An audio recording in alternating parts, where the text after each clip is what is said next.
রাসূল আশার বাণী শোনাইতেছেন।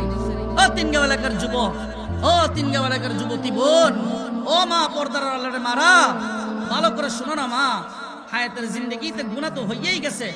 ও বৃদ্ধ বাবাজি, ঠান্ডা মাথায় চিন্তা করেন যে হায়াতের জিন্দেগিতে কি পরিমাণ গুনাহ করছি, কি পরিমাণ আল্লাহর নাফরমানি করছি।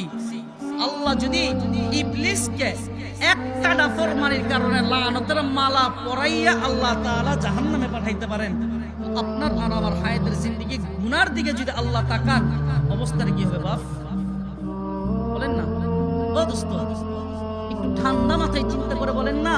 আল্লাহ যদি আপনার গুনার দিকে তাকায়, এ যুবক ভাই, গতকাল রাতে তোমার দ্বারা যে গুনাহ হয়ে গেছে, এই গুনাহটার দিকেও যদি আল্লাহ তাকায়, তো তোমার আর আমার অবস্থাটা কি হবে বলেন না বাপ? আজকে ফজর পড়ি নাই, জোহর পড়ি নাই, আসর পড়ি নাই, মাগরিব পড়ি নাই, এশাও পড়ি নাই, তিনগাঁও এমন মানুষ নাই?